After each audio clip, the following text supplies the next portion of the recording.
En ce troisième jour du Forum panafricain des médias, les échanges portaient sur la mutualisation des médias et le modèle économique des entreprises de presse, entre autres. Le modérateur du jour était le doyen Martin Faye. À ses côtés, plusieurs autres grands noms du journalisme malien et africain ont pris part à cette rencontre. Ensemble et sans langue de bois, ils ont mis en évidence les forces et les faiblesses de nos médias en termes de coopération, tout en proposant des pistes de solutions adaptées à nos réalités. La mutualisation est un point qu'il va falloir obligatoirement traverser en ce qui concerne les médias africains réunis justement au sein des différentes maisons de la presse. C'est pourquoi nous avons fait une proposition concrète de profiter de ce forum de Bamako pour créer, si vous voulez, un produit qui va avoir 3 éléments principaux. Quant au directeur de Appel Mali, il a souligné l'importance de la souveraineté des médias, ce qui passe forcément par une formation des acteurs et des modèles économiques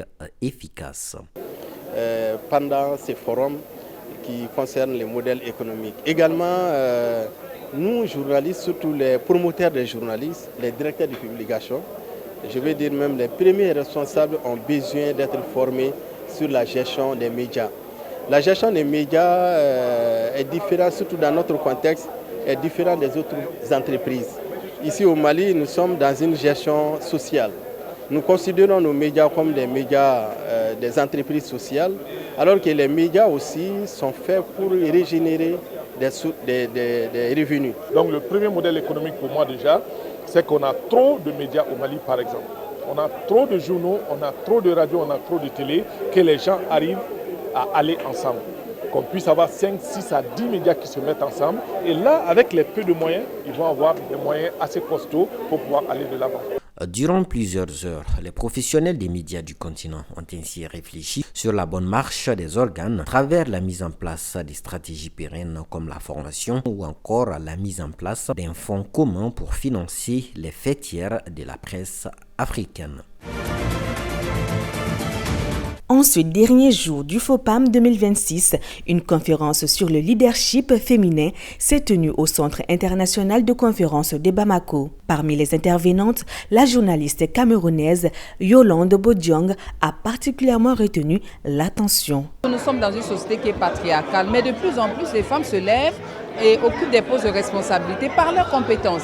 Et c'est ça qui est important pour moi, de dire aujourd'hui qu'on ne va pas juste donner à la femme sa place, elle doit aller arracher sa place par la compétence, par la résilience, par la qualité de ce qu'elle est, donc dans son style de management. Dans une atmosphère d'écoute et d'échange, les panélistes ont également mis en lumière l'importance du mentorat, de la formation et de l'accompagnement des jeunes filles. Nous sommes nombreuses dans les médias, nous arrivons en masse dans les médias, dans les écoles de journalisme, nous sommes nombreuses quand nous nous formons. Mais combien d'entre nous est grand reporter aujourd'hui? Combien d'entre nous fait des émissions de terrain, qui va au fin fond du Mali, qui nous relate les quotidiens du Malien lambda? Là, ça ne doit pas s'arrêter là.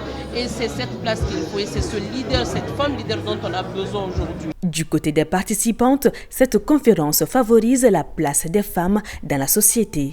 Les femmes doivent apprendre à s'imposer, surtout accepter de se former. Sur le terrain, tu n'es pas femme, je ne suis pas femme, tu n'es pas homme, tu es tout simplement journaliste. Inscrite dans le cadre du FOPAM 2026, cette conférence rappelle une fois de plus l'engagement de l'événement à promouvoir des échanges constructifs et à favoriser l'émergence d'un leadership féminin plus fort et plus visible en Afrique.